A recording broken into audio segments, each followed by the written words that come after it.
Hello dear. Concept lecture 1 के अंदर मैं आपको करवाने वाला हूँ क्लासिफिकेशन ऑफ नंबर्स। इसका क्या मतलब है कि भाई दुनिया में जितने भी नंबर हैं उनमें किस किस टाइप के नंबर्स होते हैं वो बताने वाला हूँ। जितनी भी संख्याएं हैं उन संख्या में से कौन सी संख्या की कौन से नंबर की कौन सी जगह है, कौन कहाँ बिलोंग करता है, एक्चुअल में कौन सा नंबर क्या है, ये सब कुछ आपको इसके अंदर पता लगेगा। और इतने अच्छे से मैं आपको करवाने वाला हूं कि अगर ध्यान से पूरे अवेयर होकर देखोगे तो उसके बाद कोई भी डाउट नहीं रहेगा आपके मन में। ठीक है, तो चलिए स्टार्ट करते हैं पूरी एनर्जी के साथ। तो देखो, पूरी दुनिया के अंदर जितने भी नंबर हैं, जितनी भी संख्याएं हैं, उनको मैंने क्या किया, इस डिब्बे के अंदर कैद कर दिया। ये जो आपको यहां पर दिख रहा है, दुनिया के अंदर जितने भी नंबर्स हैं वो सारे मैंने यहां पर लिख लिए। ठीक है, तो पूरी दुनिया के अंदर जितने भी नंबर हैं उनको हम दो हिस्सों में डिवाइड कर सकते हैं। एक हिस्से को हम बोल सकते हैं इमेजिनरी नंबर्स, यानी कि काल्पनिक संख्याएं। तो इनको इमेजिनरी नंबर्स क्यों बोलते हैं? देखो, ये जो इमेजिनरी नंबर्स हैं, ऐसा नहीं है कि ये सिर्फ काल्पनिक हैं, ये एक्चुअल में है नहीं ना, ये एक्चुअल में हैं। लेकिन स्टार्टिंग में जब ये डिस्कवर हुए तो हमें लगा था कि ये इमेजिनरी हैं। अदरवाइज हम जिस डायमेंशन में नॉर्मली देखते हैं नंबर्स को, ये बस उस डायमेंशन के अंदर नहीं है, उससे दूसरी डायमेंशन के अंदर हैं, बट ये एक्चुअल में हैं। तो ये जो नंबर्स हैं ये वैसे भी हमारे सिलेबस से बाहर हैं। ठीक है, तो इनका नाम ऐसा क्यों रखा, इसकी टेंशन भी छोड़ देते हैं। ठीक है, तो और जो दूसरी तरह के नंबर्स हैं, जो पूरी दुनिया के अंदर जो भी नंबर्स हैं उनको अगर हम दो हिस्सों में डिवाइड करते हैं तो एक तो आता है इमेजिनरी नंबर, इसको इंग्लिश में कॉम्प्लेक्स नंबर भी कहते हैं। ये आयोटा वाले हैं, वो वाले नंबर हैं जिनका स्क्वायर नेगेटिव आता है, जो आपने 11th में पहली बार पढ़े होंगे। तो दूसरे नंबर हैं वो हैं रियल नंबर, यानी कि वास्तविक नंबर। ठीक है, अदरवाइज अगर थोड़े से डीप लेवल पर मैथ्स के अंदर देखा जाए तो दोनों ही वास्तविक नंबर हैं, मतलब दोनों ही एक्चुअल में एग्जिस्ट करते हैं। तो रियल नंबर और इमेजिनरी नंबर के बीच में क्या डिफरेंस होगा, इनके बीच में क्या फर्क होगा, वो मैं आपको बता देता हूं। देखो भाई, अब ध्यान से सुनिएगा। ऐसे नंबर्स जिनका स्क्वायर, ऐसे नंबर्स जिनका स्क्वायर पॉजिटिव है, जिनका स्क्वायर मतलब जिनकी घात 2 करने पर पॉजिटिव आता है, वो होते हैं रियल नंबर।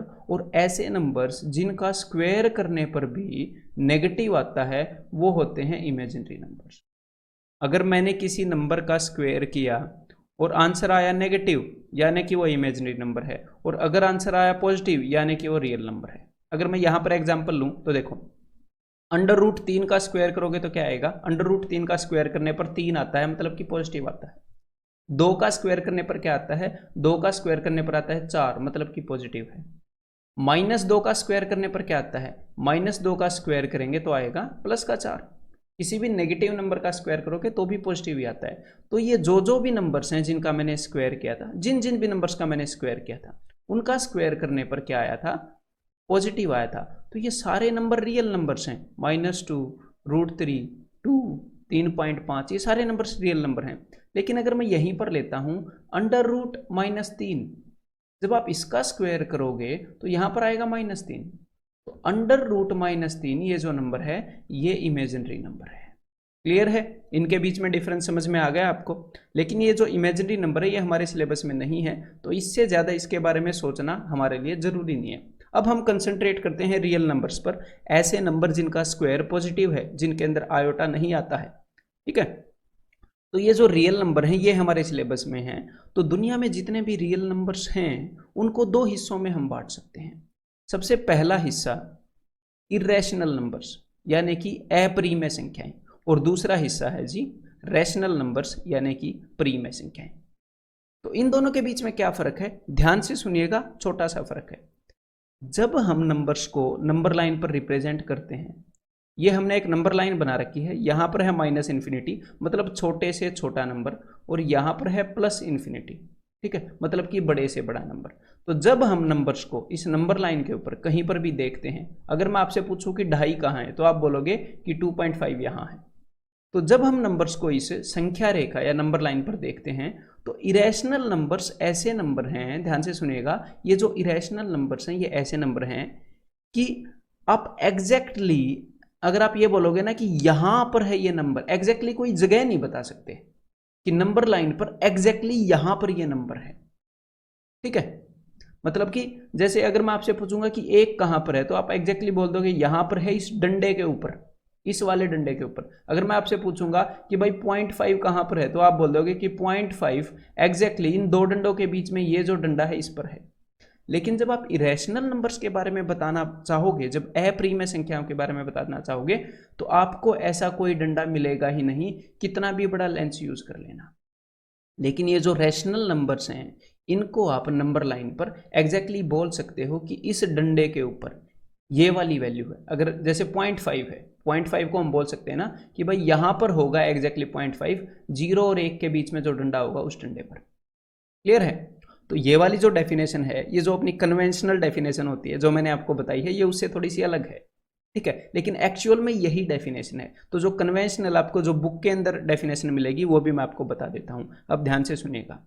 देखो, कोई भी फ्रैक्शन, फ्रैक्शन यानी कि भिन्न, दुनिया में जितनी भी फ्रैक्शन है, हर एक फ्रैक्शन को हम नंबर लाइन के ऊपर रिप्रेजेंट कर सकते हैं, संख्या रेखा पर रिप्रेजेंट कर सकते हैं, दुनिया में जितने भी फ्रैक्शन है उनको। और जो पूरे अंक हैं जैसे 2, 3, इनको भी, 2 भी एक फ्रैक्शन है, ठीक है, 2 भी एक फ्रैक्शन है। तो हर एक फ्रैक्शन को, जो भी चीज फ्रैक्शन होती है जो p बाई क्यू की फॉर्म में हो, तो जो भी चीज p बाई क्यू की फॉर्म में लिखी जा सकती है उसको हम नंबर लाइन पर रिप्रेजेंट कर सकते हैं। तो हमने यहां से एक नई डेफिनेशन बनाई। नई डेफिनेशन का क्या मतलब है कि जो भी चीज p बाई क्यू की फॉर्म में ना लिखी जाए, ठीक है, क्योंकि अगर इरेशनल नंबर को मैंने p बाई क्यू की फॉर्म में लिख दिया, तो जो भी चीज p बाई क्यू की फॉर्म में होती है उसको तो मैं नंबर लाइन पर लिख सकता हूं। तो जो भी चीज p बाई क्यू की फॉर्म में ना लिखी जा सके, ध्यान से सुनिएगा, जहां पर ये p और q क्या है, p और q है जी इंटीजर्स, पूर्णांक हैं। तो पूर्णांक क्या होते हैं आपको आगे बताने वाला हूं। और यहां पर q की वैल्यू हम 0 नहीं ले सकते, ठीक है। तो जो भी चीज p बाई क्यू की फॉर्म में ना लिखी जा सके उसको हम बोलते हैं इरेशनल नंबर्स, ठीक है। और जो भी चीज p बाई क्यू की फॉर्म में लिखी जा सकती है उसको हम बोलते हैं रैशनल नंबर्स। तो ये जो इरेशनल नंबर हैं, ये p बाई क्यू की फॉर्म में क्यों नहीं लिखे जा सकते, इसके बारे में अगले कंसेप्ट लेक्चर में मैं आपसे डिस्कस करने वाला हूं, ठीक है। तो फिलहाल आपको सिर्फ इतना याद रखना है कि रियल नंबर्स को अगर हम 2 हिस्सों में डिवाइड करते हैं, तो पहला हिस्सा है जिसको p बाई क्यू की फॉर्म में नहीं लिख सकते, जिसको फ्रैक्शन की फॉर्म में नहीं लिख सकते, उसको बोलते हैं इरेशनल नंबर। और ये इरेशनल नंबर कौन कौन से होते हैं, जैसे √3 एक इरेशनल नंबर है, ठीक है। जैसे पाई, पाई एक इरेशनल नंबर है। वो तो आपको तो लगेगा कि पाई तो 22/7 है, ना ना ना ना, ये जो 22/7 है ये मानी हुई वैल्यू है, अप्रोक्सीमेट की गई वैल्यू है, एक्चुअल में पाई की वैल्यू कुछ और है, ठीक है। तो ऐसे नंबर जो p बाई क्यू की फॉर्म में लिखे जा सकते हैं उनको बोलते हैं रैशनल नंबर, यानी कि प्रीमेय संख्याएं। क्लियर है? यहां तक ठीक ठाक पहुंच गए कि कौन सा नंबर कहां पर है। अब आगे इरेशनल नंबर के बारे में तो मैं आपको बताने वाला ही हूं बाद में, अब रैशनल नंबर पे फोकस करते हैं, प्रीमेय संख्याओं पर। जितने भी दुनिया के अंदर रैशनल नंबर हैं उनको हम 2 भागों में बांट सकते हैं, 2 पार्ट्स में डिवाइड कर सकते हैं। कैसे? एक को हम बोलेंगे फ्रैक्शंस, ठीक है। इरेशनल नंबर के डिब्बे के अंदर जितने भी नंबर पड़े हैं, मान लो यहां पर दुनिया के सारे रैशनल नंबर पड़े हैं ऐसे, ठीक है। तो जितने भी रैशनल नंबर यहां पर पड़े हैं उनमें से कुछ रैशनल नंबर तो ऐसे होंगे जो फ्रैक्शंस में होंगे, 3/7, 2/9, 5/8, ऐसे 1 3/7, 2 5/9, 31/1703, जो फ्रैक्शंस में होंगे, जो p बाई क्यू की फॉर्म में होंगे। और यहां पर जितने भी रैशनल पड़े हैं, रैशनल नंबर प्रीमेय संख्याएं पड़ी हैं, उनमें से कुछ नंबर ऐसे होंगे जो कि कंप्लीट होंगे। फ्रैक्शन का क्या मतलब होता है? फ्रैक्शन का मतलब होता है कि भाई पूरा नहीं है, 2/9, 9 में से सिर्फ 2। और पूरे का क्या मतलब है? पूरे का मतलब है 2, 3, 7, 112, ये पूरे हैं ना। अगर कोई आपसे पूछता है कितनी रोटी खाई, 3 रोटी खाई है, और जब कोई बोलता है 3.5 रोटी खाई, तो मतलब कि वो फ्रैक्शन है। तो जितने भी दुनिया के रैशनल नंबर हैं, प्रीमेय संख्याएं हैं, उनको हम 2 हिस्सों में डिवाइड कर सकते हैं। या तो वो पूरे हैं, 2, 3, 7, -5, ऐसे पूरे हैं, या फिर वो फ्रैक्शन में हैं, भिन्न में हैं, ठीक है। तो ये जो पूरे होते हैं ना, ये जो कंप्लीट होते हैं, इनको इंग्लिश में कंप्लीट नहीं कहते, लेकिन इनका मीनिंग यही होता है। इंग्लिश में इनको बोलते हैं इंटीजर्स, हिंदी में तो पूर्णांक ही बोलते हैं, फ्रैक्शंस को भिन्न ही बोलते हैं, ठीक है। तो चलिए हम एक बार नंबर लाइन बना लेते हैं, बिकॉज ये जो रैशनल नंबर्स हैं इनको हम नंबर लाइन पर रिप्रेजेंट कर सकते हैं, p बाई क्यू की फॉर्म में लिख सकते हैं। तो देखो, कोई भी फ्रैक्शन होगी, जैसे मैं यहाँ पर बोलूँ 2.5, ये एक फ्रैक्शन है, तो इसको मैं यहाँ पर एग्जैक्टली रिप्रेजेंट कर सकता हूँ 2.5, कोई भी चीज़ होगी, 3.2 कोई भी नंबर हो, इसको मैं यहाँ पर रिप्रेजेंट कर सकता हूँ 3.2। अब हम जो कंप्लीट नंबर हैं उनको एक बार देखते हैं, बिकॉज वो थोड़े से ज़्यादा अपने सिलेबस के अंदर आते हैं हमारी स्टेटमेंट्स के अंदर। तो देखो भाई, इस नंबर लाइन के ऊपर जितने भी एक कंप्लीट नंबर आपको दिख रहे हैं ना, पूरे पूरे, बीच में तो फ्रैक्शंस आती हैं वो नहीं लेनी, जो पूरे पूरे दिख रहे हैं। और ये नंबर लाइन कहाँ से कहाँ तक जाती है? ये नंबर लाइन वहाँ इन्फिनिटी तक जाती है, माइनस इन्फिनिटी, ठीक है, और वहाँ प्लस इन्फिनिटी तक जाती है। क्लियर है?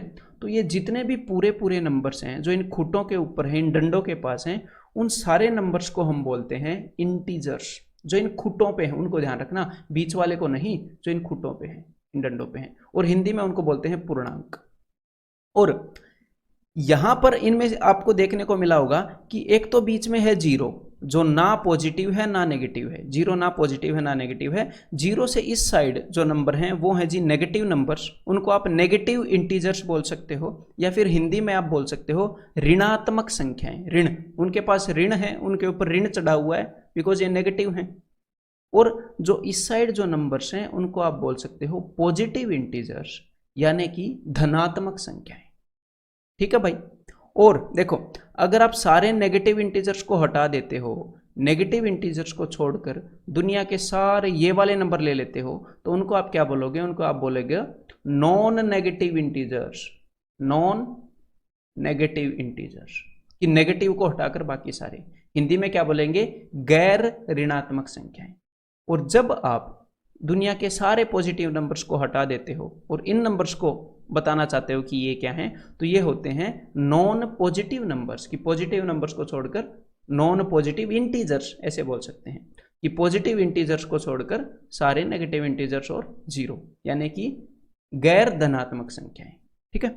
और बाकी इसके बाद हम और भी क्लासिफाई कर सकते हैं कि भाई अगर हम सारे नेगेटिव नंबर्स को हटा दें, सारे नेगेटिव नंबर्स को, कि हटो भाई भाड़ में जाओ, हमें नेगेटिव नंबर नहीं चाहिए, तो जितने भी नंबर आपके पास बचते हैं नेगेटिव नंबर्स को हटाने के बाद, यानी कि नेगेटिव इंटीजर्स को हटाने के बाद, तो उन सबको हम बोल सकते हैं, जैसे 0, 1, 2, 3, 4, उन सबको हम बोलते हैं होल नंबर्स। हिंदी में क्या बोलते हैं? पूर्ण संख्याएं। ठीक है? हिंदी में क्या? पूर्ण संख्याएं। और अगर हम जीरो को भी हटा दें कि भाई हटो जीरो भी नहीं चाहिए, तो जितने भी बाकी नंबर्स बचते हैं, जितने भी बाकी संख्याएं बचती हैं, उनको हम बोलते हैं भाई साहब नेचुरल नंबर्स। इन्फिनिटी तक, 1, 2, 3, 4, 5, 6 ऐसे एंड तक, इनको हम बोलते हैं नेचुरल संख्या, नेचुरल नंबर्स, यानी कि प्राकृतिक संख्याएं। तो ये पूरा डिवीजन है नंबर्स का। ठीक है? आपको दुनिया की कौन सी संख्या कहाँ पर लाई करती है, इससे आप फिगर आउट कर सकते हो। अब इसके आगे नंबर्स को कुछ और टाइप्स में भी हम डिवाइड कर सकते हैं। तो भाई कई टाइप के नंबर्स हैं। कुछ नंबर्स हैं जिनकी कुछ प्रॉपर्टीज होती हैं, वो आपके एग्जाम में उनका यूज होता है, एग्जामिनर उनका बार बार यूज करता है, तो उनके बारे में भी आपको पता होना चाहिए। तो एक एक करके वो भी मैं आपको बता देता हूँ। तो सबसे पहले है भाई इवन नंबर्स। इवन नंबर यानी कि सम संख्याएं। अब ये इवन नंबर क्या होता है, मैं आपको यहाँ पर एग्जैक्ट डेफिनेशन बताऊंगा। ठीक है? आपको एग्जैक्ट डेफिनेशन पता होनी जरूरी है। इवन नंबर्स वो नंबर्स होते हैं विच आर डिविजिबल बाय 2। ठीक है? Which are divisible by 2, those are called as, जो 2 से भाग हो सकें, इवन नंबर्स। ठीक है? एक और टाइप के नंबर होते हैं जो होते हैं ओड नंबर्स। तो एक बार इवन नंबर्स के मैं आपको एग्जांपल दे दूं, जैसे कि 2 हो गया, 4 हो गया, 8 हो गया, -6 हो गया, -12 हो गया, ये क्या हो गए? ये सारे इवन नंबर्स हैं। 200 हो गया, जो भी 2 से डिविजिबल हैं। तो कुछ नंबर्स होते हैं odd numbers which are not divisible by 2। ठीक है? कभी कभी स्टूडेंट को ये होता है कि ओड नंबर्स होते हैं which are divisible by 3, which are divisible by 5। ना ना ना, वो डेफिनेशन नहीं है, ऐसे शक में मत रहना। ओड नंबर्स की डेफिनेशन है ऐसे नंबर जो 2 से डिविजिबल ना हो। तो 2 से डिवाइड नहीं होंगे, तो 2 से डिवाइड करने पर वो एक रिमाइंडर देते हैं, जैसे कि 3, 7, 13, कुछ भी बोल सकते हो, 37। ठीक है? जो भी 2 से डिवाइड ना हो, 153। तो ये हो गए जी ओड नंबर्स। अब मैं आपको यहाँ पर कुछ प्रॉपर्टीज बताने वाला हूँ ओड नंबर्स की और इवन नंबर्स की, कुछ नॉलेज जो आपको होनी चाहिए। तो इस बात को ध्यान से सुनिएगा और इस चीज़ की आपको फीलिंग भी आनी चाहिए। देखो, आपको कुछ बातें पता होनी चाहिए कि जब हम ओड नंबर के अंदर ओड नंबर जोड़ें तो रिजल्ट क्या आता है, जब हम ओड नंबर के अंदर इवन नंबर जोड़ें तो क्या रिजल्ट आता है, और जब हम इवन के साथ इवन जोड़ें तो क्या रिजल्ट आता है। तो जब हम ओड नंबर के साथ ओड नंबर जोड़ेंगे तो रिजल्ट आएगा इवन। तो देखो आपको ये रटने की जरूरत नहीं है, रटोगे तो इसको यूज भी नहीं कर पाओगे। सबसे पहली बात, एक तो आपकी बेसिक अंडरस्टैंडिंग अब तक कितनी हो गई होगी, ठीक है, इतना पढ़ने के बाद, बिकॉज ये 10th तक का कंसेप्ट है। अदरवाइज आप क्या कर सकते हो, फिर भी अगर आपको डाउट हो तो यहाँ पर आप एग्जाम्पल्स ले सकते हो कि ओड नंबर एक ओड नंबर है और 3 भी एक ओड नंबर है। तो अगर हमने 2 ओड नंबर्स को जोड़ा तो यहाँ पर क्या आया है 4, जो कि सम संख्या है, जो कि इवन नंबर है। तो ओड और ओड को जोड़ने पर इवन आता है। ओड के अंदर अगर इवन जोड़ेंगे तो ओड आएगा, और इवन के अंदर अगर इवन जोड़ेंगे तो इवन आएगा। अगर आपको अभी ये फील नहीं हो रहा, अदरवाइज तो ये फील होता है, अगर ये फील नहीं हो रहा तो इस कंसेप्ट के साथ थोड़ा सा टाइम बिताओ, नोटबुक पर लिख लिख के देखो कि भाई ओड के अंदर ओड जोड़ते हैं तो क्या होता है, ठीक है। उसके बाद आपको ये फील होएगा डायरेक्टली। मैं कभी भी इनके सहारे क्वेश्चंस को सोल्व नहीं करता कि मैंने ये याद रखे, नहीं, खुद ब खुद आपके दिमाग में ये सेट हो जाता है, ठीक है। ओड और इवन को जोड़ते हैं, जैसे कि ओड है 5 और इवन है 4, कोई भी आप ले लो, तो यहां पर हो गया 5 और 4 9, जो कि ओड है, जो कि विषम है, ठीक है। तो एक तो आपको इस चीज के बारे में पता होना चाहिए, और दूसरा आपको पता होना चाहिए कि भाई इवन इंटू इवन यहां पर क्या आएगा जी, इवन। ओड इंटू इवन यहां पर क्या आएगा, even. And odd into odd यहां पर क्या आएगा, ओड। तो अब मेरी बात को ध्यान से सुनिएगा, यहां पर तो आपको जोड़ने की भी जरूरत नहीं है। जोड़ने की जरूरत क्यों नहीं है, देखो क्या है कि इवन नंबर एक ऐसा नंबर होता है जो 2 से डिविजिबल है। 2 से डिविजिबल का मतलब क्या है, एक बार वो देख लेते हैं कि भाई 14 है, 14 क्या 2 से डिविजिबल है, हाँ ये तो है। तो एक बार 14 को तोड़ के देखते हैं कि इसके अंदर क्या है। तो 14 के अंदर है 2 और 7, तो भाई 14 को अगर 2 से डिवाइड करेंगे तो ये तो 2 से 2 कट जाएगा। तो 2 से डिविजिबल या 2 से भाग होने का मतलब है कि उस चीज के अंदर 2 है। अगर आप 35 को 2 से डिवाइड करना चाहोगे तो एक बार देखते हैं 35 के अंदर है क्या क्या। तो 35 के अंदर है 5 और 7, तो करके देख लो, डिवाइड नहीं होएगा, ऊपर 2 है ही नहीं। तो डिवाइड करने का मतलब है किसी चीज से कुछ छीनना। तो जिस बंदे के पास 2 है नहीं, उससे आप 2 छीन कैसे सकते हो, नहीं छीन सकते। तो इवन नंबर का मतलब है कि उस नंबर के अंदर या फिर उस नंबर के पास एटलीस्ट कम से कम 1 2 तो है, उसके पास 1 2 तो है ही है। और ओड नंबर का मतलब है कि जो नंबर ओड है, जो विषम है, उसके पास 1 भी 2 नहीं है, इसीलिए वो ओड है। इसीलिए तो वो 2 से डिवाइड नहीं हो रहा।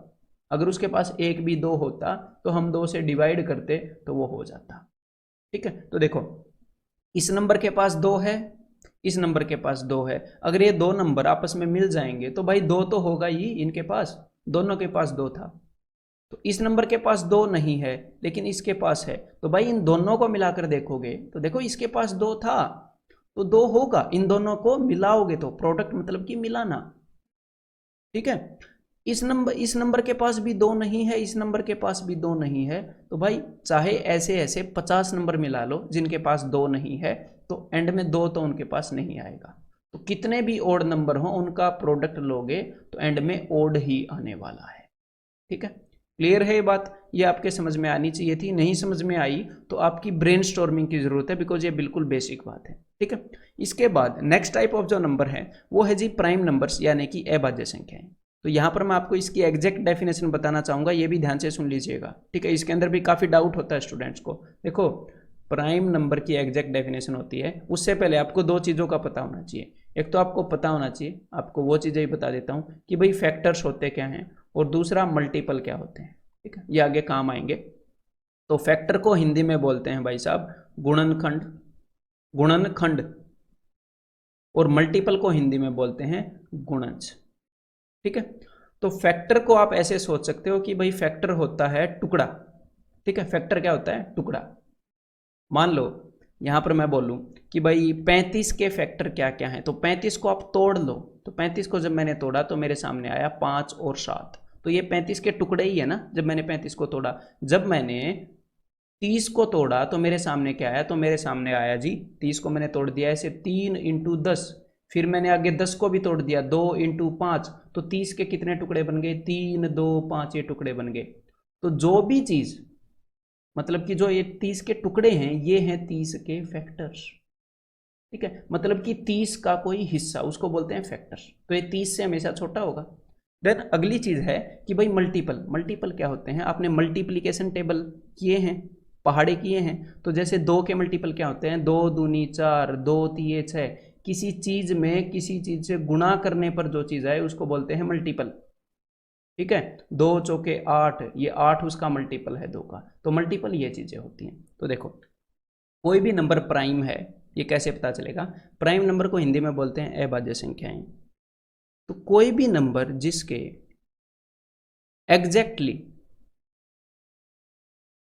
एग्जैक्टली 2 फैक्टर्स हों वो प्राइम नंबर है। तो यहां पर आपको फील नहीं आई होगी कि प्राइम नंबर है क्या, तो मैं आपको फील दिलवाता हूं, ध्यान से सुनो। देखो आप एक घर में रहते हो, आप एक घर में रहते हो, जी हाँ आप रहते हो। फिर मैं आपको बोलूंगा कि आपके घर में कुछ कमरे होंगे, तो आप बोलोगे हाँ। क्या आपके घर को मैं डिवाइड कर सकता हूँ? कर सकता हूँ, कमरा 1, कमरा 2, कमरा 3। ठीक है, तो मान लो मैं कमरा 1 में गया, तो क्या मैं कमरा 1 को डिवाइड कर सकता हूँ? हाँ मैं डिवाइड कर सकता हूँ कि पहली दीवार, दूसरी दीवार, तीसरी दीवार, चौथी दीवार। फिर मैंने उस दीवार को भी डिवाइड करने को सोचा, जो पहली दीवार है उस दीवार को मान लो मैंने डिवाइड कर दिया कि भाई ईंट, पहली ईंट, दूसरी ईंट। क्या अब मैं ईंट को डिवाइड कर सकता हूं? नहीं। ईंट तो मतलब ईंट किसी चीज से नहीं बनी है ना, मिला मिला के ईंट तो खुद में एक पूरी चीज है। तो ये जो ईंट है ना, ईंट छोटी से छोटी वो चीज है, बात को समझने की कोशिश करिएगा यहाँ पर। ईंट छोटी से छोटी वो चीज है जिसको मिला मिलाकर घर बना है। ठीक है भाई। तो प्राइम नंबर्स क्या होते हैं, वो नंबर्स होते हैं जिनको आगे हम तोड़ नहीं सकते। जैसे कि 7, 7 को आप तोड़ने की कोशिश करोगे तो आपके सामने क्या आएगा, 1 इंटू 7। अरे भाई जब आपने तोड़ने की कोशिश की तो वो पूरे का पूरा रह गया, 7 का 7 रह गया, तो टूटा कहाँ? समझ में आई बात? जब आपने 5 को तोड़ने की कोशिश की तो वो बन गया 5 इंटू 1, तो ये टूटा नहीं है, पूरा का पूरा 5 तो यहाँ पर पड़ा है। ठीक है, तो ये हमें लगता है कि टूट गया, लेकिन ये टूटा नहीं है। लेकिन जब आप तोड़ने की कोशिश करते हो 10 को, तो आपके सामने आता है 5 इंटू 2, तो देखो ये तो आपने तोड़ दिया 10 को 2 हिस्सों में, तो 10 एक प्राइम नंबर नहीं है। जब आप आगे 5 को तोड़ने की कोशिश करोगे तो ये तो नहीं टूटेगा, 5 और 1 आएगा, तो 5 का 5 तो नीचे आ गया, टूटा कहाँ है, पूरा का पूरा पड़ा है। जब 2 को डिवाइड करने की कोशिश करोगे, तोड़ने की कोशिश करोगे, तो ये भी टूटने नहीं वाला। तो ऐसे नंबर जो आगे नहीं टूटेंगे, ठीक है, उनको बोलते हैं प्राइम नंबर्स। ठीक है, तो ये तो है उनकी सेंस, आपको ये फीलिंग भी समझ में आनी चाहिए थी। तो एग्जैक्ट डेफिनेशन क्या है वो मैंने आपके सामने बता दी है। एग्जैक्ट डेफिनेशन है कि ऐसे नंबर्स जिनके एग्जैक्टली 2 फैक्टर हों। 2 फैक्टर का क्या मतलब है, जो सिर्फ 2 चीजों से डिवाइड होते हों। जैसे जो 7 है, 7 किन किन चीजों से डिवाइड होता है, या तो 1 से डिवाइड होएगा या 7 से डिवाइड होएगा, इसके अलावा दुनिया में किसी भी चीज से डिवाइड नहीं होएगा। ठीक है, जैसे 5 है, या तो 5 से डिवाइड होएगा या 1 से डिवाइड होएगा, इसके अलावा किसी भी चीज से डिवाइड नहीं होएगा। ऐसे नंबर्स जिनके एग्जैक्टली 2 फैक्टर हैं, ये इसकी रियल डेफिनेशन है। ठीक है, बाकी जो मैंने घर वाला एग्जांपल आपको बताया वो आपकी फीलिंग को क्रिएट करने के लिए बताया था, वो फीलिंग क्रिएट करनी जरूरी थी कि भाई प्राइम नंबर एक्चुअल में है क्या। अब अगला नंबर है भाई साहब कंपोजिट नंबर या फिर संयुक्त संख्या। तो कंपोजिट या फिर संयुक्त, इसके नाम से ही पता चल रहा है। कंपोजिट का मतलब पता क्या होता है, कंपोजिट का मतलब होता है कि कुछ चीजों को मिलाकर बनने वाली चीज। संयुक्त का मतलब भी वही होता है। ठीक है, कुछ चीजों को मिलाकर बनने वाली चीज। तो जैसे मैंने ईंट बताई थी, ईंट तो है अपना प्राइम नंबर, और जब कुछ ईंटों को मिलाकर हमारे सामने एक दीवार तैयार हो गई, वो दीवार जो है ना वो है कंपोजिट नंबर। ठीक है, कंपोजिट नंबर्स कौन से होते हैं, कंपोजिट नंबर वो नंबर होते हैं जो 2, 3, 4 कुछ नंबर से मिलकर बने हों, यानी कि उनको हम आगे तोड़ सकते हैं। जैसे अगर आप 10 को तोड़ने की कोशिश करोगे तो आपके सामने आएगा 2 और 5, तो 2 और 5 से मिलकर बना है ना 10। समझ में आ गई बात, 2 और 5 से मिलकर बना है 10। जब आप 15 को तोड़ने की कोशिश करोगे तो 5 और 3 से मिलकर बना है 15। जब आप 40 को तोड़ने की कोशिश करोगे तो आपके सामने आएगा 10 इंटू 4। इस 4 को तो आप आगे और भी तोड़ सकते हो, 2 इंटू 2। इस 10 को भी और तोड़ सकते हो, 2 इंटू 5। तो ये एक कंपोजिट नंबर है। अब इसकी जो ये तो है इसकी फीलिंग, आपको पता होना चाहिए कि कंपोजिट नंबर है क्या। अब एग्जैक्टली इसकी डेफिनेशन क्या है वो मैं आपको बता देता हूं। तो कंपोजिट नंबर वो वाले नंबर होते हैं जिनके मोर देन 2 फैक्टर्स होते हैं, जिनके 2 से ज़्यादा फैक्टर होते हैं, 2 से ज़्यादा गुणनखंड होते हैं, यानी कि जो 2 से ज़्यादा नंबर से डिवाइड होते हैं, मोर देन 2 फैक्टर्स। ठीक है, जैसे अगर आप 10 को डिवाइड करने की कोशिश करोगे तो दुनिया का हर एक नंबर 1 से तो डिवाइड होता ही है ना। तो देखो 10 किस किस चीज़ से डिवाइड हो रहा है, 1 से भी डिवाइड हो रहा है, 5 से भी डिवाइड हो रहा है, 2 से भी डिवाइड हो रहा है।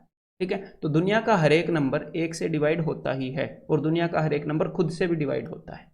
तो कंपोजिट नंबर की डेफिनेशन समझ में आ गई, 2 से ज़्यादा फैक्टर्स हैं इसके। देन आपको पता होना चाहिए कि दुनिया के अंदर एक ऐसा नंबर है जो ना तो प्राइम है ना कंपोजिट है। क्यों? देखो, अगर किसी के एग्जैक्टली 2 फैक्टर हुए, जिस नंबर के एग्जैक्टली 2 फैक्टर हैं उसको हम बोल देंगे प्राइम नंबर। जिसके 2 से ज़्यादा फैक्टर हैं, यानी कि जिसके 3 फैक्टर हैं, 4 फैक्टर हैं, 5 फैक्टर हैं, 2 से ज़्यादा जिस नंबर के फैक्टर हैं उसको हम बोल देंगे कि भाई ये सारे कंपोजिट नंबर हैं। तो भाई हमने ऐसी कोई डेफिनेशन दी ही नहीं कि 2 से कम। 2 से कम किसी नंबर का एक फैक्टर भी तो हो सकता है बेचारे का, और ऐसा एक नंबर है भी। कौन सा नंबर है? खुद एक। एक को जब आप तोड़ने की कोशिश करोगे तो 1 इंटू 1, अरे 1 इंटू 1 थोड़ी तोड़ेंगे, ऐसे तो आप 5 को ऐसे तोड़ दोगे, 5 इंटू 1 इंटू 1 इंटू 1 है कि भाई मैंने 4 फैक्टर बना दिए। तो एक को जब आप तोड़ोगे तो मतलब 2 नंबर आएंगे ही नहीं, सिर्फ एक नंबर आएगा, एक। क्लियर है? तो एक का सिर्फ एक फैक्टर है, क्योंकि एक सिर्फ एक ही चीज से डिविजिबल है। किससे? एक से।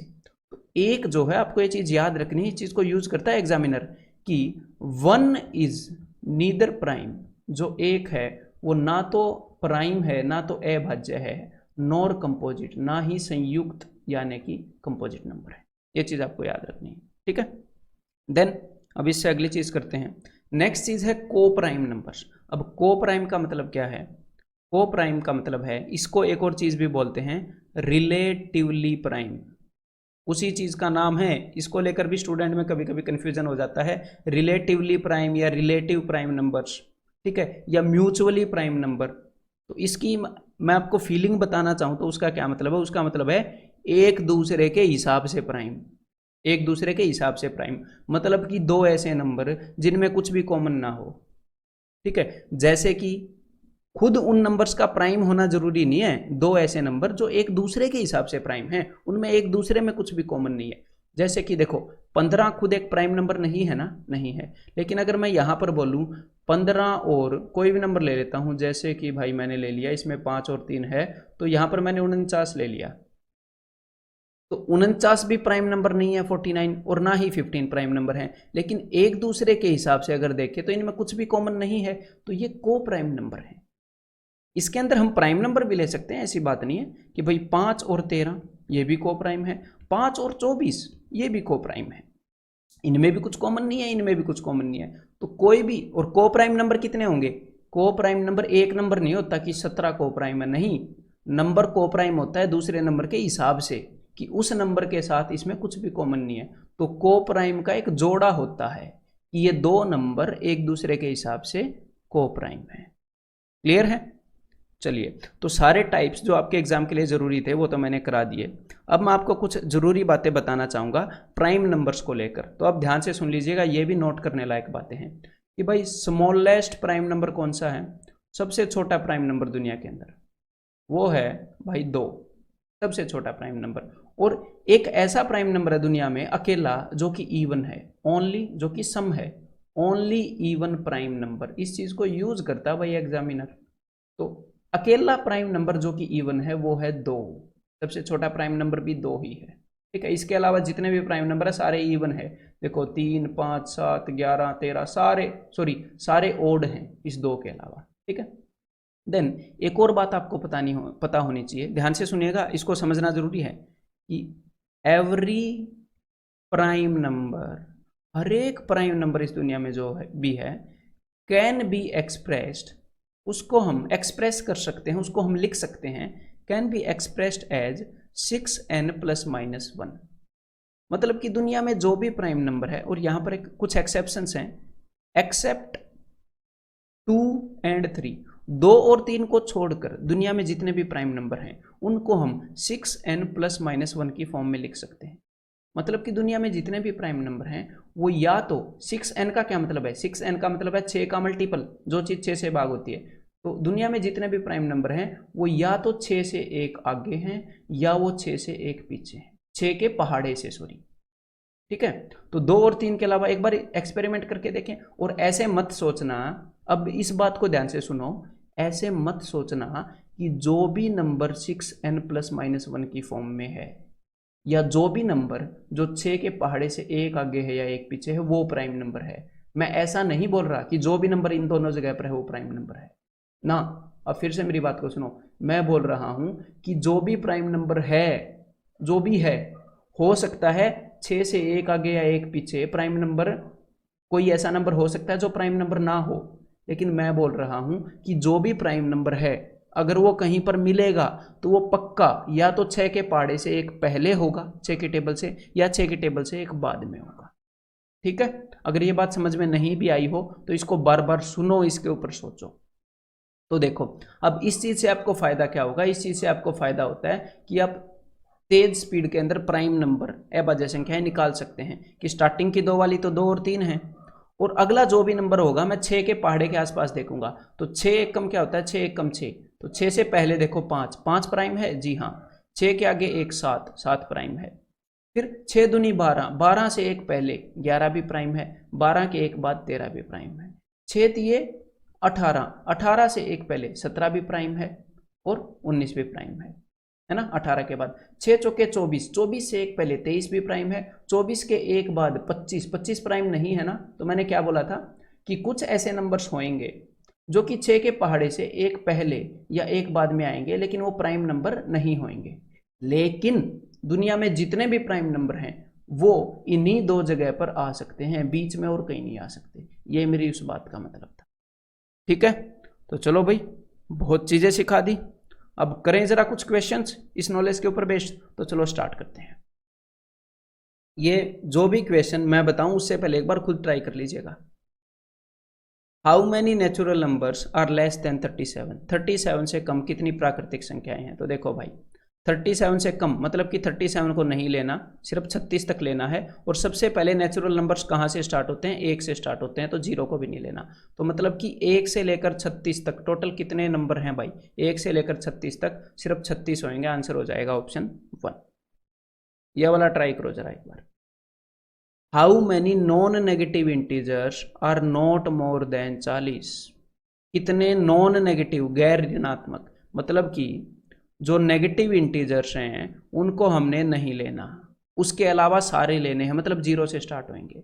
और इसने क्या बोला है? इसने बोला है आर नॉट मोर देन 40, कि 40 से ज्यादा ना हो। उसने ये नहीं बोला कि 40 से छोटे हो, ना ना ना। उसने बोला कि 40 से जो ज्यादा हैं ज्यादा ना हो, 40 के बराबर हो सकते हैं पर ज्यादा ना हो। मतलब हम 40 को भी लेंगे इस गिनती के अंदर। बात को ध्यान से पढ़ना सीखो कि 40 से अधिक ना हो, 40 के बराबर हो सकता है भाई, अधिक का है। तो 0 से लेकर, नॉन नेगेटिव को हमने हटा दिया, सॉरी नेगेटिव को हमने हटा दिया, तो 0 से लेकर 40 तक टोटल कितने हो जाएंगे? 41 हो जाएंगे। ठीक है, 0 भी है और उसके अलावा 40 है, 41। How many positive even numbers are not more than 83?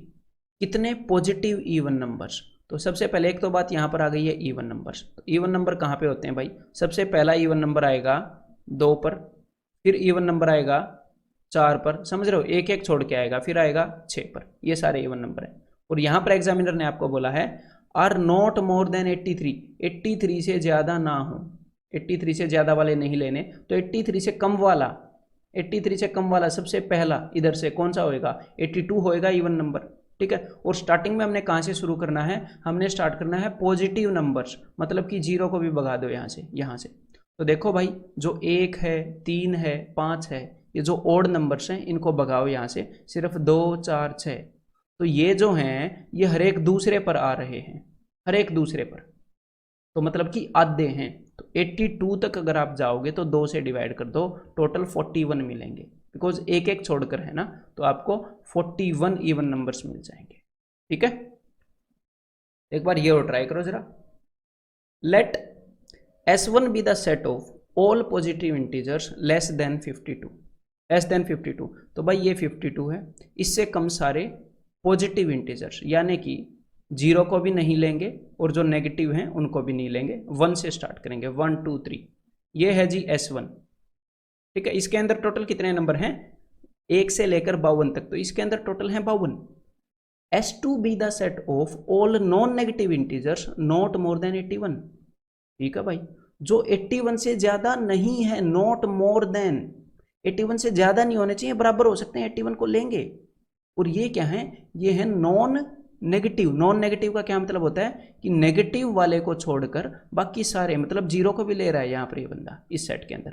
तो भाई 0 से लेकर 81 तक टोटल कितने हो गए, टोटल हो गए 82। S2 के अंदर टोटल कितने बंदे हो गए, 82। अब यहां पर पूछा क्या है एग्जामिनर ने, उसने पूछा है let x be the number of elements in S1। S1 के अंदर जो एलिमेंट्स हैं वो है x is equal to 52, and y be the number of elements in S2, और S2 में जो एलिमेंट्स हैं वो है y, मतलब कि y इज इक्वल टू 82। और अब उसने पूछ लिया कि भाई y माइनस एक्स बताओ, यहां पर आंसर क्या हो जाएगा, 82 माइनस 52, यानी कि answer will be 30, that is option 2। Clear है, अब आगे बढ़ते हैं भाई। How many whole numbers for x satisfy the inequality. होल नंबर्स का क्या मतलब है कि भाई पूर्ण संख्याएं। ठीक है, तो जो इस इनइक्वालिटी यानी कि इस असमता को सेटिस्फाई करते हैं, तो बिल्कुल इजी क्वेश्चन है। जब आप इसको करोगे, देखो 2x + 7 इज लेस देन 39, और जैसे कि यहाँ पर इज इक्वल टू होता है, इसको आप वैसे ही ट्रीट कर सकते हो, लेस देन के साइन को भी, कोई दिक्कत नहीं है, इस साइन को उधर ले जाओ। बस इज इक्वल टू और इसमें एक फ़र्क होता है कि इज इक्वल टू में आप दोनों तरफ -1 से मल्टीप्लाई कर दोगे या फिर माइनस की चीज़ों से मल्टीप्लाई कर दोगे, तो इज इक्वल टू तो इज इक्वल टू ही रहेगा। लेकिन यहाँ पर जब ये लेस देन और ग्रेटर देन होता है और आपने दोनों साइड -1 से मल्टीप्लाई किया, तो इसका मुंह बदल जाता है ऐसे। ठीक है, जैसा भी होता है उसका मुंह, तो माइनस से मल्टीप्लाई मत करना इसमें, और अगर करना भी है तो इसका मुंह बदलना पड़ेगा। तो 7 को मैंने उधर भेज दिया, तो भाई 39 माइनस 7, ये उधर जाके माइनस का हो जाएगा 32। 2x is less than 32, x is less than 16। x क्या है, x एक होल नंबर है और 16 से छोटा है। तो भाई 16 से छोटे कितने होल नंबर्स हैं बताना जरा, 16 से छोटे मतलब कि सिर्फ 15 तक, तो 0 से लेकर 15 तक, 0 को भी इंक्लूड करना है, तो यहाँ पर आपका आंसर हो जाएगा ऑप्शन 2। तो एक बार ये ट्राई करो भाई। How many positive integer pairs of x and y satisfy the equation x + y is equal to 2। तो हमने x और y के ये बताने हैं कि भाई कितने जोड़े बन सकते हैं जो इस इक्वेशन को, इस समीकरण को सेटिस्फाई करेंगे। लेकिन यहाँ पर उसने कंडीशन दी है, इन कंडीशंस का ध्यान रखा करो। उसने क्या बोला है, बिकॉज क्या होता है जब आप इन कंडीशंस का ध्यान नहीं रखते तो आप आंसर तो निकालते हो लेकिन कई बार गलत निकाल देते हो, मतलब हम टाइम भी लगाते हैं और हमें उसका फायदा भी नहीं होता। देखो हाउ मैनी पॉजिटिव इंटीजर्स, तो हमने 0 को भी नहीं लेना और नेगेटिव को भी नहीं लेना। तो अब हम देखते हैं भाई x और y की कितनी वैल्यूज हो सकती हैं। अगर मैं x की वैल्यू 0 रख दूं तो y की वैल्यू क्या होगी, 20। ऐसे दो नंबर चाहिए जिनका सम 20 है। लेकिन क्या मैं x की वैल्यू 0 रख सकता हूं, नहीं रख सकता। देखा, ये हमें याद रखना था, ये नहीं रख सकते। अगर मैं x की वैल्यू 1 रख दूं तो y की वैल्यू क्या होगी, 19। अगर मैं x की वैल्यू 2 रख दूं तो y की वैल्यू क्या होगी, 18। इनका सम ही 20 होना चाहिए ना। तो देखो ऐसे हम रख के नहीं देखेंगे, हम सिर्फ ये देख लेंगे कि x की वैल्यू मैं कहाँ तक रख सकता हूँ। तो हो सकता है आपको लगे कि x की वैल्यू 20 रख दूं तो y की वैल्यू 0 आ जाएगी, लेकिन हम ये भी नहीं ले सकते, 0 नहीं ले सकते ना। x की वैल्यू मैक्सिमम हम 19 तक ले सकते हैं और y की वैल्यू आ जाएगी 1। तो बताओ x और y की वैल्यूज के कितने जोड़े बन गए। मैंने x की वैल्यू के लिए 1 से स्टार्ट किया था, आपको ये एक एक गिनने की जरूरत नहीं है। ऐसे ये देख लो कहाँ से शुरू किया था, 1 2 3 4 ऐसे कर करके हम 19 तक चले गए। तो टोटल 19 पेयर्स बने हैं। टोटल कितने जोड़े बने भाई इन वैल्यूज के, 19। आंसर हो गया ऑप्शन 2। अब इसी नॉलेज के ऊपर बेस्ड ये वाला क्वेश्चन आपको ही करना है, ठीक है, मेरा सॉल्यूशन नहीं देखना, इस पर टाइम लगाओ। How many non negative integer pairs of x and y satisfy the equation this. x + y की वैल्यू है 10। अब की बार उसने बोल दिया भाई नॉन नेगेटिव, मतलब कि नेगेटिव नहीं होने चाहिए बस, बाकी 0 को भी ले लो पॉजिटिव को भी ले लो, हमें कोई टेंशन नहीं है। तो x की वैल्यू मैं 0 रखूंगा तो y की वैल्यू 10 आ जाएगी। x की वैल्यू मैं 1 रखूंगा तो y की वैल्यू 9, और ऐसे ही मैं देख लेता हूँ x की वैल्यू मैं कहाँ तक रख सकता हूँ, 0 1 2 3 4 5 6 7 8 9, ऐसे ही मैं 10 रखूंगा x की वैल्यू तो y की वैल्यू क्या आ जाएगी 0। अब की बार मैं 0 ले सकता हूँ, तो भाई 0 से लेकर x की कितनी वैल्यूज रखी है मैंने, बिकॉज x की अगर मैंने कोई वैल्यू रखी है तो उसके लिए y की कोई ना कोई वैल्यू तो होएगी ही, है ना। यहाँ पर 7 रखा तो वहाँ पर 3, तो सिर्फ ये देख लो कि x की कितनी वैल्यू रखी है, तो 0 से लेकर 10 तक यानी कि टोटल 11 वैल्यूज रखी हैं, तो टोटल 11 जोड़े बने हैं ऐसे। यहाँ पर आंसर हो जाएगा option 3। How many positive integer pairs of a and b satisfy the equation a plus 2b is equal to 30। तो ये जो इस टाइप के क्वेश्चन हैं ये अब तक तो एसएससी में देखे नहीं गए हैं, ठीक है। ये एक क्वेश्चन मैंने फिर भी लिया है ताकि थोड़ी सी कंसेप्चुअल क्लैरिटी आपके पास आ जाए, ठीक है। इससे कोई दिक्कत नहीं होगी आपको करने में। देखो a plus 2b is equal to 30, हमें a और b की अलग अलग वैल्यूज बतानी है, और जब भी ऐसे वैल्यूज बतानी हो तो यहीं पर रखने की कोशिश मत करना, ठीक है। जैसे हम पिछले क्वेश्चन में कर रहे थे, इसमें से इसको उधर भेज दो तो यहाँ पर क्या आ जाएगा a is equal to 30 minus 2b। और बिकॉज ये इस टाइप के आते नहीं हैं तो इसका मैं ज़्यादा क्वेश्चन नहीं लूँगा, सिर्फ एक बता रहा हूँ आपको हिंट देने के लिए कि ऐसे भी सोचते हैं। तो देखो मैंने इसको उधर भेज दिया, और अब मैं यहाँ पर पता है किस चीज़ की वैल्यू रखूँगा, मैं यहाँ पर वैल्यू रखूँगा जी b की, ठीक है। मैं b की वैल्यू रखूंगा और a की कुछ ना कुछ वैल्यू तो आ ही जाएगी ना उसके लिए कट पिट के यहाँ पर। और यहाँ पर इसने बोला था पॉजिटिव इंटीजर्स, तो पॉजिटिव इंटीजर हैं, इसी कारण मैं b की वैल्यू 0 नहीं रख सकता। तो मैं देखता हूँ सबसे पहले जो मैं b की वैल्यू रखूंगा, और b की वैल्यू रैंडमली नहीं रखनी होती कि 5 रख दी 6 रख दी, नहीं, एक स्ट्रक्चर में जाओगे तो आपको काउंट करने में दिक्कत नहीं होगी। तो सबसे पहले मैं रखूंगा 1, अगर b की वैल्यू मैंने 1 रखी तो 2 1 कम 2, यहाँ पर आ गया 2, 30 में से 2 गए 28, a की एक वैल्यू आ गई ना 28। अगर b की वैल्यू मैंने रखी 2 तो भाई 2 2 जा 4, तो a की वैल्यू क्या आ गई, 30 में से 4 गए 26। आपको ये रखने की जरूरत नहीं है, सिर्फ इतना दिमाग लगाना है कि भाई b की वैल्यू मैं क्या रख सकता हूँ बड़ी से बड़ी, मुझे ये तो पता चल गया कि छोटी से छोटी एक रख सकता हूँ। तो भाई देखो उसने बोला है कि a और b की वैल्यू पॉजिटिव होनी चाहिए, अगर वो पॉजिटिव ना बोलता फिर तो हम इन्फिनिटी तक बढ़ते ही चले जाते।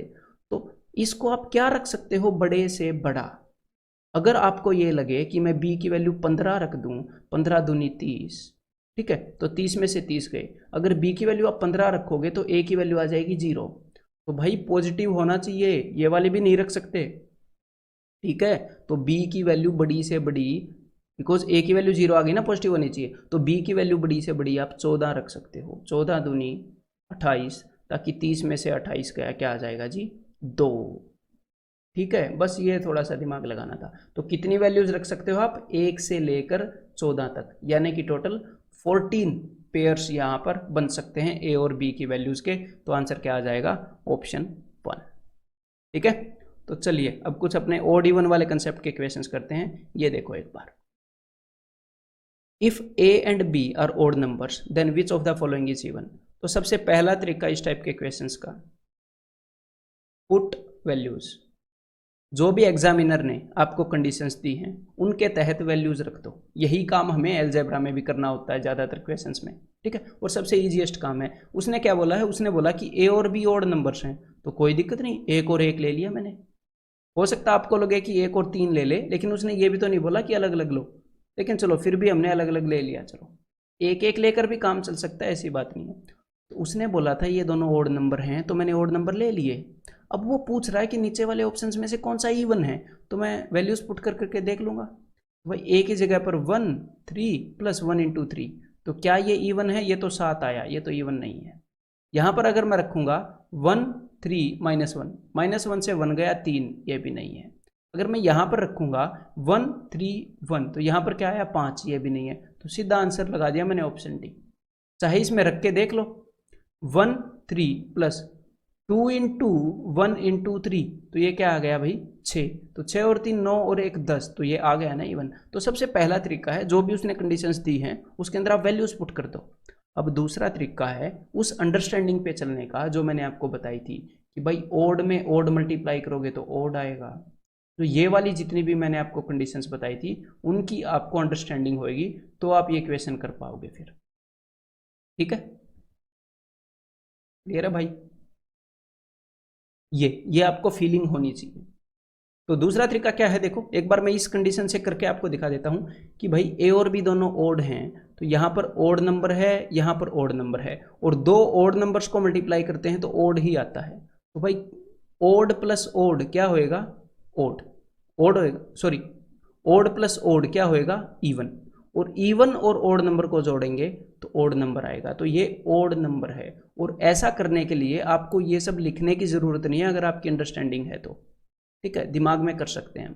जैसे यहाँ पर दिमाग में करने की कोशिश करें, देखो ये ए जो है ये भी ओड है, ये भी ओड है, तो ओड और ओड नंबर को जोड़ते हैं तो हमें इवन नंबर मिलता है, और इवन नंबर में से एक घटाओगे तो फिर से ओड आ जाएगा, है जी। तो ये भी आंसर नहीं हुआ। अगर अगले ऑप्शन को देखें हम, यहाँ पर ओड ओड और ये भी, अगर दो ओड नंबर को जोड़ोगे तो यहाँ पर आएगा इवन, और इवन में एक जोड़ दोगे तो फिर से ओड आ जाएगा, ठीक है। 6 में एक जोड़ दोगे तो ओड नंबर आ जाएगा ना 7।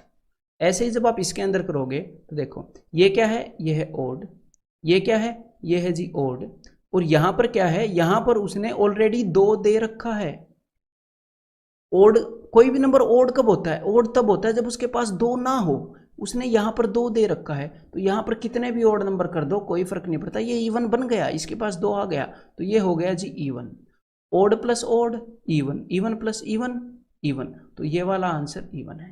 लेकिन अब आपको लगा होगा कि यार ये वाला मेथड तो ज़्यादा कॉम्प्लेक्स हो गया, लेकिन देखो यहाँ पर वैल्यू पुट करने वाला मेथड अच्छा था, बिल्कुल बढ़िया था इस टाइप के क्वेश्चंस में, लेकिन हमें ये भी अंडरस्टैंडिंग होनी चाहिए, कुछ क्वेश्चंस के अंदर ये अंडरस्टैंडिंग काम आती है, ठीक है। तो एक बार ये क्वेश्चन ट्राई करो, let A and B be even integers and C be an odd integer. तो ए और बी इवन इंटीजर हैं और ये जो सी है ये ओड इंटीजर है, तो भाई मैं तो वैल्यूज ले लूंगा इवन इंटीजर 2 2 और इसको मैंने ले लिया 3, ठीक है। Which of the following is odd, तो हमने देखना है कि कौन सा ओड है कौन सा विषम है। मैं वैल्यूज पुट करूंगा, देखो 2 इंटू 2 ये तो इवन है, ये भी इवन है, ये भी इवन है, ठीक है। या फिर आप वैल्यूज पुट करोगे, चलो अभी तो मैं उसी अंडरस्टैंडिंग पे चला गया, देखो तो भाई 2 दूनी 4, मैं वैल्यूज पुट कर रहा हूँ, बी इंटू सी 3 दूनी 6, सी इंटू ए 3 दूनी 6, तो 6 और 4 10 और 6 16, ये इवन है लेकिन हमने निकालना है ओड। अगले के अंदर पुट करते हैं भाई, ए की वैल्यू है 2, 2 का स्क्वायर 4, प्लस बी की वैल्यू है 2, 2 का स्क्वायर 4, प्लस सी की वैल्यू है 3, 3 का स्क्वायर 9, तो 4 और 4 8 और 9 17, ये क्या है ओड, और उसने ओड पूछा था, तो यहाँ पर आंसर क्या हो गया ऑप्शन 2। और यहाँ पर भी आप उसी अंडरस्टैंडिंग से जा सकते थे, कैसे, एक बार ऑप्शन 2 को ही बता देता हूँ। देखो यहाँ पर ए जो है ये क्या है, ये इवन नंबर है, तो किसी भी इवन नंबर का स्क्वायर करोगे मतलब कि एक ऐसा नंबर है जिसके पास ऑलरेडी 2 है, तो उसका स्क्वायर कर लो, क्यूब कर लो, कुछ भी कर लो, उस भाई के पास 2 है तो उसके पास 2 रहेगा ही, कितनी भी पावर कर लो तो इवन आएगा। अगला नंबर भी इवन है, उसका स्क्वायर, तो ये भी इवन आएगा। अगला नंबर ओड है, मतलब कि इसके पास 2 नहीं है, तो भाई कितने भी नंबर्स को मल्टीप्लाई कर लो जिनके पास 2 ना हो, उन सारों के ग्रुप के पास 2 कैसे होगा। मान लो आप 3 बंदे हो, पहला बंदा, दूसरा बंदा, तीसरा बंदा, आपके पास भी कार नहीं है, आपके दोस्त के पास भी कार नहीं है, आपके तीसरे दोस्त के पास भी कार नहीं है, तो आप तीनों मिल जाओगे तो आपके पास कार थोड़ी हो जाएगी। अगर किसी एक के पास कार हो तो आप तीनों के मिलने पर कार रहेगी तीनों के पास, समझ गए। तो वही वाला कंसेप्ट है ओड को मल्टीप्लाई करने वाला। तो भाई ओड का स्क्वायर क्या हो जाएगा, वो भी हो जाएगा ओड। तो इवन प्लस इवन, तो ये तो इवन ही रहेगा, और इवन प्लस ओड ये हो जाएगा जी ओड, ठीक है। तो यहाँ पर आंसर आ गया ऑप्शन 2। तो आपकी अंडरस्टैंडिंग में इसीलिए बना रहा था, एक बार ये क्वेश्चन करो फिर अभी, ठीक है। If 2x plus 3y is odd, तो ये क्या बोल रहा है कि 2x plus 3y is odd. तो यहाँ पर एग्जामिनर ने ये बोला है कि 2 नंबर्स का सम जो है वो ओड है, तो भाई 2 नंबर्स का सम अगर ओड होएगा तो एक ही केस हो सकता है कि एक ओड है और एक इवन है, इसके अलावा केस हो ही नहीं सकता। अगर दोनों नंबर इवन हुए तो सम भी इवन हो जाएगा, अगर दोनों सम संख्याएं हुई तो जो जोड़ है वो भी सम हो जाएगा, अगर दोनों ओड हुए तो भी इवन हो जाएगा। तो अगर 2 चीज़ों का जोड़ ओड है मतलब कि उसमें से एक इवन है और एक ओड है, ठीक है। और यहाँ पर हमें सीधा सीधा दिख रहा है कि ये वाला इवन है क्योंकि इसके पास 2 है, तो ये वाला इवन है तो ये पक्का ओड होएगा, ये क्या है, पक्का ओड होएगा। 3 इंटू वाई ओड है। और यहाँ पर इन्होंने क्या पूछा है, यहाँ पर इन्होंने पूछा है which of the following must be true, कौन सा पक्का सच है। तो देखो भाई 3y अगर ये ओड है तो ये जो y है ना ये इवन नहीं हो सकता। क्यों नहीं हो सकता, अगर y इवन हो गया तो इनका प्रोडक्ट इवन हो जाएगा, लेकिन हमें तो इनका प्रोडक्ट ओड चाहिए, इनका प्रोडक्ट ओड है। तो मतलब ये जो y है ना ये भी ओड है, तभी 3 इंटू वाई ओड रहेगा। ठीक है, अगर इस y को 2 दे दोगे, इसको इवन बना दोगे तो 3 इंटू वाई भी इवन हो जाएगा। तो यहां पर कौन सी चीज पक्का सच है, ऑप्शन 4 y इज ओड। ठीक है, समझ में आ गई बात। अब आगे बढ़ते हैं। The sum of p even numbers is even and the sum of q odd numbers is odd. तो इस चीज को समझाने से पहले मैं आपको कुछ कंसेप्ट बताना चाहूंगा, ध्यान से सुनिएगा। देखो भाई, अगर मैं इवन नंबर को जोड़ता चला जाऊं, देखो 2 इवन नंबर्स का सम क्या होएगा, 2 इवन नंबर्स का सम होएगा इवन। 3 इवन नंबर्स का सम क्या होगा, 3 इवन नंबर्स का सम भी इवन होगा। तो अगर आप इवन नंबर्स को जोड़ रहे हो, तो चाहे वो संख्या में कितने भी हों, चाहे वो ओड हो, ओड का क्या मतलब है कि यहां पर कितने इवन नंबर हैं, 3 इवन नंबर हैं। तो भाई 3 इवन नंबर हैं, चाहे वो 4 हों, मतलब कि कितने इवन नंबर हैं, even number of even number है, मतलब कि 4 इवन नंबर है ना, इवन नंबर है। तो चाहे ओड इवन नंबर हो या even number of even number हो, उनका सम इवन ही होएगा। ठीक है, लेकिन ओड नंबर का खेल क्या है, जब आप उतने ओड नंबर्स को मिलाते हो, जैसे कि यहां पर आपने कितने ओड नंबर्स को मिलाया, 2, उतने ओड नंबर्स को मिलाते हो, इवन नंबर हो जो कि, जैसे कि 2 एक इवन नंबर है, तो आप even number of odd numbers को मिलाते हो तो उनका सम आता है इवन। ठीक है, मतलब कि अगर आपने 2 ओड नंबर मिलाए तो सम आएगा इवन। अगर आपने 4 ओड नंबर्स को जोड़ा तो सम आएगा इवन। अगर आपने 18, सॉरी यहां पर इवन बोल गया मैं, ओड नंबर्स हैं, अगर आपने 18 ओड नंबर्स को जोड़ा तो सम आ जाएगा इवन। अगर आपने 200 ओड नंबर्स को जोड़ दिया आपस में तो सम आ जाएगा इवन। लेकिन अगर आपने ओड इवन नंबर्स को जोड़ दिया, ठीक है, तो सम आ जाएगा ओड। मतलब कि अगर आपने 3 ओड नंबर्स को जोड़ दिया तो सम क्या आ जाएगा, ओड। अगर आपने 13 ओड नंबर्स को जोड़ दिया आपस में तो भी सम ओड ही आएगा। मतलब कि अगर आप ओड नंबर्स को जोड़ोगे तो सम ओड ही रहता है। ठीक है, और इसके लिए जैसे मैंने आपको बताया था, अब इसके लिए सिंपल एक्सप्लेनेशन भी है। देखो, जब आप 10 इवन नंबर्स को जोड़ते हो तो 10 इंटू इवन कर लो। ठीक है, तो ये 10 इंटू इवन क्या होएगा, इवन। जब आप 5 इवन नंबर्स को जोड़ते हो तो 5 इंटू इवन कर लो। 5 इंटू इवन क्या है, अबे इस इवन के पास 2 तो है ही ना, यहाँ पर तो 2 है ही, तो इवन है।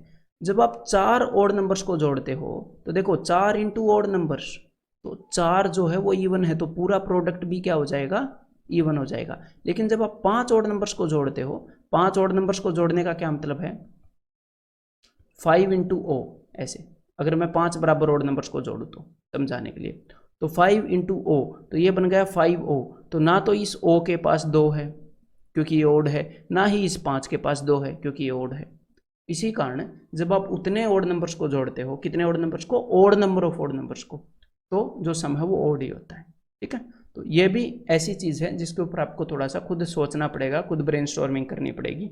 ठीक है, तो आपकी पेन और नोटबुक की ज़रूरत है यहाँ पर। जहाँ पर भी ऐसी चीज़ की ज़रूरत होगी कि यहाँ पर आपको सोचना चाहिए, वहाँ पर मैं आपको बता रहा हूँ भाई। ठीक है, तो वहाँ पर ज़रूर टाइम देना थोड़ा सा खुद के दिमाग को। The sum of p even numbers is even, मतलब कि p क्या है, p कुछ भी नंबर हो सकता है 5 है, 6 है, 7 है। तो ये कहना चाह रहा है, अगर मान लो p की वैल्यू 6 मान लूँ, आपको समझाने के लिए बोल रहा हूँ, तो कि भाई 6 इवन नंबर्स का सम जो है वो इवन है, ये ऐसा कहना चाह रहा है। तो p इवन नंबर्स का सम इवन है। तो देखो भाई, इवन नंबर्स चाहे आप ओड ले लो या इवन ले लो, वो तो हमेशा इवन ही आएंगे। तो यहाँ पर p के बारे में मैं कुछ नहीं कह सकता मैं कि भाई p ओड है या इवन है। अगर p ओड होएगा तो भी ये इवन आने थे, अगर p इवन होएगा तो भी ये इवन आने थे। और यहाँ पर एग्जामिनर ने बोला है and the sum of q odd numbers, q की वैल्यू जितनी है उतने ओड नंबर्स लिए हैं एग्जामिनर ने, और उनका सम क्या है, उनका सम ओड है। तो देखो, जब आप odd numbers of odd number लेते हो तो ही सम ओड आता है। अगर आप 18 ओड नंबर ले लोगे तो सम ओड नहीं आएगा, तो इवन आएगा। तो मतलब कि अगर जब आपने क्यू ओड नंबर्स को जोड़ा तो ओड आया, मतलब ये क्यू क्या है, ये क्यू है जी ओड। तो हमें क्यू के बारे में तो पता चल गया, पी के बारे में मुझे पता नहीं। एग्जामिनर क्या पूछ रहा है, which of the following must be true, इन नीचे में दिए गए में से कौन सी चीज पक्का सच होगी। तो देखो कि भाई P प्लस क्यू इवन है, तो देखो भाई P के बारे में मुझे पता नहीं। अगर P ओड हुआ, Q के बारे में मुझे पता है और Q तो ओड है ही, अगर P ओड हुआ तो इनका सम आ जाएगा इवन, बहुत बढ़िया। लेकिन अगर P जो है वो इवन हुआ तो इनका सम ओड आ जाएगा। तो भाई इसके बारे में तो मैं कुछ नहीं कह सकता। एग्जामिनर ने बोला है which of the following must be true, true होना ही होना चाहिए। तो P plus Q is equal to odd, तो ये तो हम कह ही नहीं सकते ना कि P प्लस क्यू इवन है या ओड है, हमें P के बारे में पता नहीं है।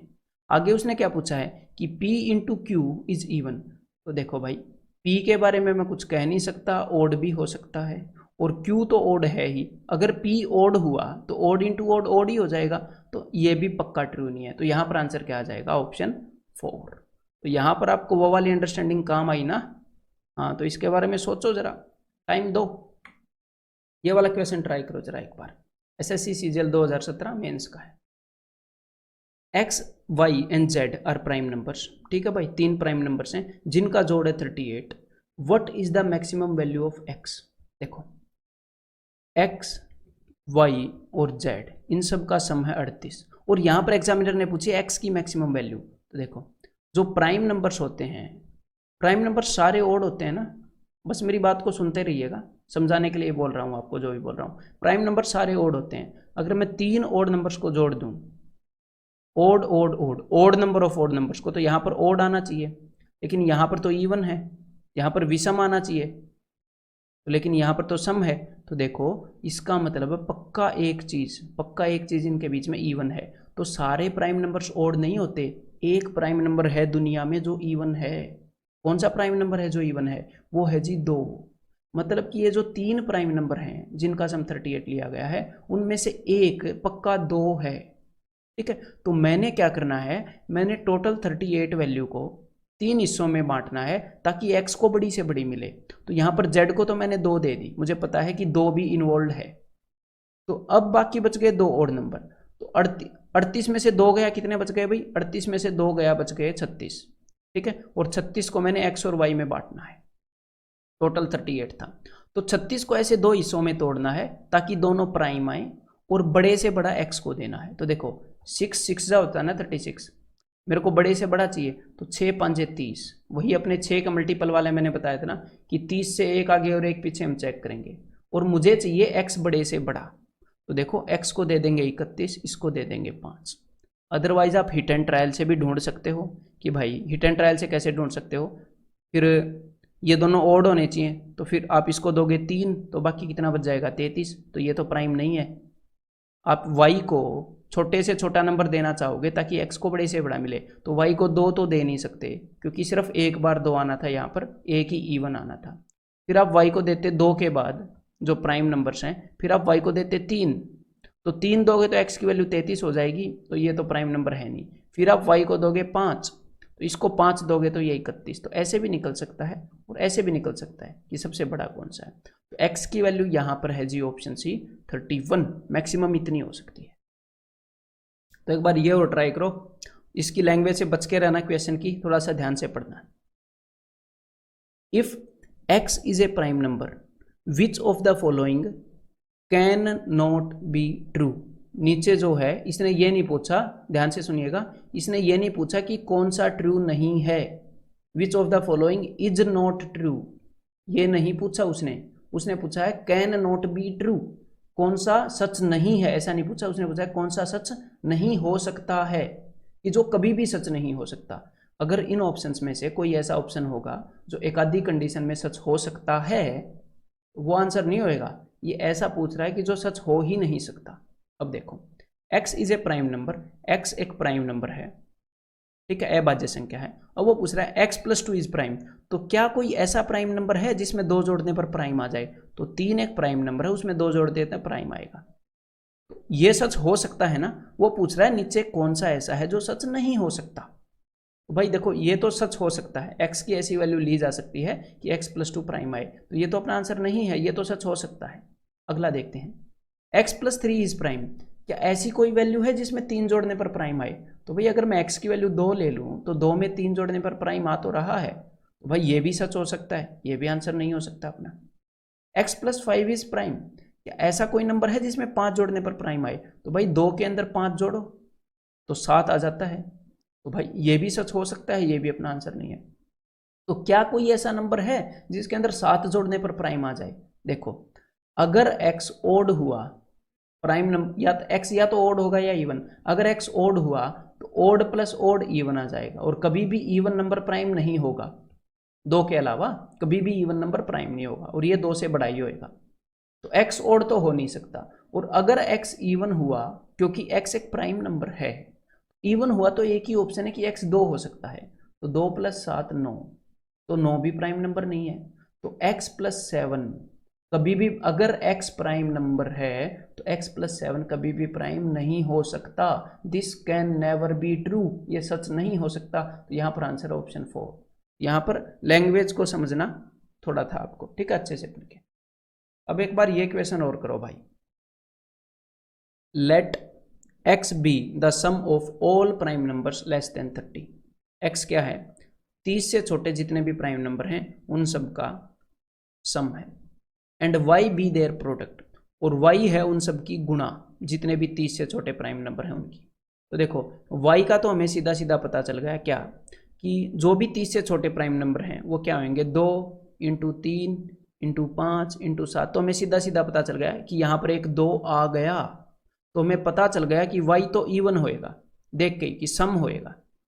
y तो देख के ही पता चल गया कि यहाँ पर 2 आया। अब हमें देखना है कि भाई 30 से छोटे सारे प्राइम नंबर्स का सम। तो भाई देखो उसके लिए कोई फॉर्मूला नहीं है, ठीक है, मैन्युअली करना पड़ेगा, एक भी फॉर्मूला अवेलेबल नहीं है। तो देखो 2, आप सिर्फ प्राइम नंबर लिख लो, मतलब हमें जोड़ने नहीं है वो, हमें मैन्युअली वो निकालने पड़ेंगे, जोड़ने नहीं है, ऐसे मत सोचना। 2 3 5 7, यहाँ पर मैं 6 के टेबल को यूज़ करूँगा, 6 से 1 कम 5, 6 से 1 ज़्यादा 7, 6 दूनी 12, तो 11 और 13 आ गए, ठीक है। 6 3 18, मैंने दिमाग में 18 बोला, 18 से 1 पहले देखा 17 19, ठीक है। 6 चौके 24, 24 से 1 पहले लिया 23, और 24 से 1 आगे 25, तो मुझे पता है 25 प्राइम नंबर नहीं है। आपको देखना पड़ेगा कि कौन सा प्राइम है कि नहीं।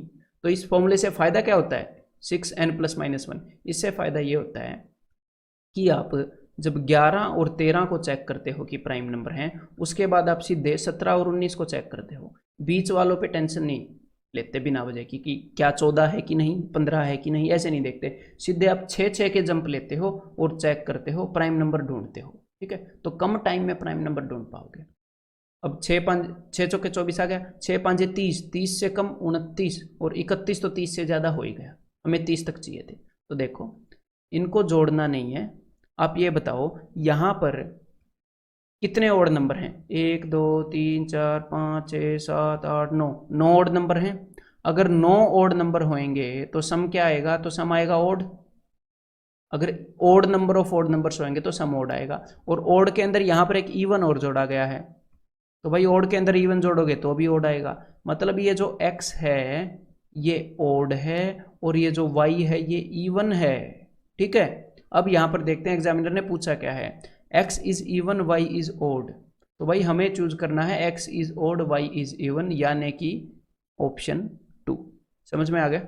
आपके कंसेप्ट को बिल्ड करने के लिए ये सारे क्वेश्चंस लिए गए थे। अब आपने करना क्या है, इसके बाद ये सारे क्वेश्चंस आपने करने हैं इस कंसेप्ट लेक्चर के बाद। अब ये लास्ट क्वेश्चन था, और उसके बाद जो आपको एक्सरसाइज 1.1 दी गई है उसके सारे क्वेश्चंस करने हैं, ठीक है। और जो भी डाउट आए उसका आंसर आपने देखना नहीं है, उसका सॉल्यूशन कोई नहीं, ये जो वीडियो होगी एक्सरसाइज 1.1 की वीडियो सॉल्यूशन, वो तो आपके पास होएगा ही ना। एटलीस्ट 3-4 बार ट्राई देना, कुछ दिनों बाद देखना, सीधा भाग के देखोगे तो कभी भी सीख नहीं पाओगे। तो मिलते हैं अगले कंसेप्ट लेक्चर में, ना कि एक्सरसाइज 1.1 में, ठीक है।